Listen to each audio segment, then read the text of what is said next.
Bonjour Bernadette, alors qu'est-ce que tu nous proposes pour ce repas de Noël? Alors, je vous propose une rencontre avec le chef Sébastien Rath, qui est le chef du restaurant Le Saint-Hilaire, un chef récompensé depuis quelques mois à peine par une première étoile Michelin. Et il m'a appris à faire une recette à base de shiitake, des champignons japonais, mais qu'on trouve aussi en Ardèche, figure-toi. D'accord. Et donc, voilà, je vous propose là une petite version pour que vous découvriez une corolle de shiitake avec des shiitake et de la truffe à l'intérieur pour Noël. C'est un délice. Et puis, si vous regardez ensuite sur le site internet la recette complète, vous aurez aussi un petit biscuit qui accompagne. Et c'est vraiment exceptionnel. Super. On peut lancer tout de suite, on regarde le sujet. Ok. Alors Sébastien, par quoi on commence? Eh bien écoute, la première chose à faire, c'est la pâte. Elle peut s'effectuer la veille, bien sûr. Une pâte à lasagne, digne de ce nom. Moi, où j'ai vraiment voulu jouer que au jaune d'œuf, pour éviter qu'avec le blanc, si tu veux, ça gonfle un petit peu. On va avoir besoin d'un joli petit laminoir de table à pâte. Et on va avoir besoin de quelques petits moules, comme tu vois ici, pour pouvoir la coincer à l'intérieur, afin d'obtenir ceci après. Au niveau des ingrédients, qu'est-ce qu'il faut?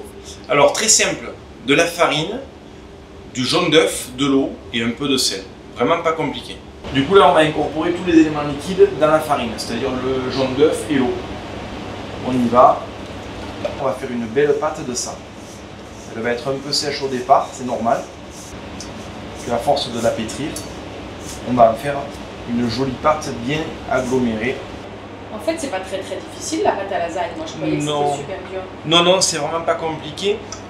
Et après, tu vas l'étaler comme ça. On va la détailler.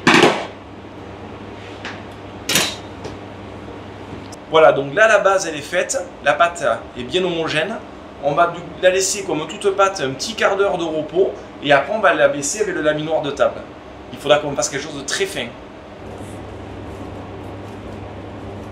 Et alors, donc, si j'ai pas de laminoir, comment je fais? Alors, si tu n'as pas de laminoir, tu as deux attitudes qui s'ouvrent à toi, Bernadette.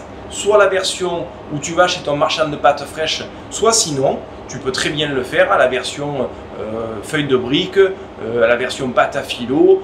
Ça peut très bien marcher. Tu vois, tu auras cette pâte très fine et très friable. Moi, j'aime bien la pâte à lasagne parce que c'est quelque chose, si tu veux, qui supporte davantage l'humidité et qui me permet d'avoir un beau croustillant, un beau craquant lorsqu'on le déguste. Voilà pourquoi. Là maintenant, je viens faire au découpoir un emporte-pièce rond, quelques disques comme ça.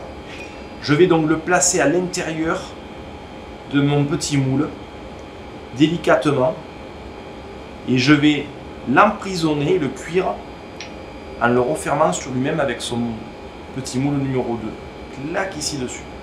Si j'utilise de la pâte filo ou une feuille de brique, comment je procède alors? Le même principe en fait, sauf que pour réveiller ta pâte à filo ou ta feuille de brique, eh bien, il te faut la réhydrater avec du beurre fondu. Alors le beurre fondu, n'utilise pas tout simplement comme ça, c'est trop facile. Amène-moi-y du goût.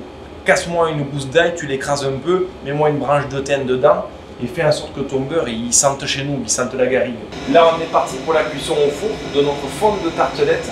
On va donc la cuire à 180 degrés pendant 10 minutes. Et puis on vient après démouler à chaud pour pas que l'humidité revienne mouiller notre pâte. C'est quoi la suite? Alors la suite, on va s'occuper de ce qui va aller à l'intérieur de la tartelette. J'ai besoin d'un joli oignon doux, bien sûr des céréales. Le fameux shiitake, le voilà, le fameux champignon, c'est lui. Donc là, tout ça, on va le faire en petite brunoise, on va découper ça assez fin et le faire sauter avec un petit peu de matière grasse. Tu vois là, à ce stade-là, je ne vais pas aller plus loin, on a ce qu'on souhaite. Donc là, le champignon brun de Paris, tout simplement, je viens ici le passer à la mandoline. Et on va faire des fines lamelles. Il est évident qu'on peut anticiper pas mal de choses sur cette recette. Le fond de tartelette, qui ne remouillera pas. Et par contre, il est évident que tu vas être prudente avec le fait de dresser au dernier moment. C'est ce qu'on appelle un dressage minute. Alors, on récupère notre fameux shiitake et le fameux oignon doux des céréales. Je n'ai pas besoin de beaucoup pour faire une tartelette. C'est là que je viens avec ma petite truffe. Alors, petite truffe que j'ai ici, tout simplement, qui est mélangée à l'huile et qui me permet d'avoir un joli produit festif que tout le monde peut avoir à la maison. Si tu arrives à avoir de la vraie truffe, tu mets des copeaux de truffe, ce sera encore bien plus sympathique. La corolle, c'est pas compliqué, tu vois. On vient ici mettre le fameux champignon en faisant cet arc de cercle. Et on va dresser à l'assiette. Une belle petite couronne. Voilà la petite recette. Sébastien, merci beaucoup. J'espère que je vais réussir. Écoute, merci à toi déjà pour ta confiance. Et puis surtout, j'espère que toutes les personnes qui vont le regarder vont essayer de le refaire parce que c'est l'objectif. L'objectif, c'est de vous donner un peu de moi chez vous. Donc, passez de belles fêtes de fin d'année. Et puis, en tout cas, je suis très heureux d'avoir partagé ce moment avec vous. Ça a l'air un petit peu technique. Est-ce que tu as réussi à reproduire cette recette? Alors, j'ai totalement réussi à reproduire cette recette. Et d'ailleurs, on peut montrer une photo de ce que j'ai fait. Voilà, ce que j'ai réalisé moi. Bon, c'est un peu moins joli, mais c'est quand même pas mal pour une première fois. C'est facile. Je suis allée faire mes courses, évidemment, au marché provisoire qui est sur Alès. J'ai trouvé tout ce dont j'avais besoin. Et puis après, c'est un petit peu de patience. Mais franchement, c'est très, très, très facile. Et le rendu esthétique, il est chouette. Et gustatif, c'est vraiment aux petits oignons, donc je vous conseille. Super, bah écoutez, vous pouvez aussi reproduire cette recette chez vous. N'hésitez pas à nous dire en commentaire si vous y êtes parvenu et surtout si ça vous a plu.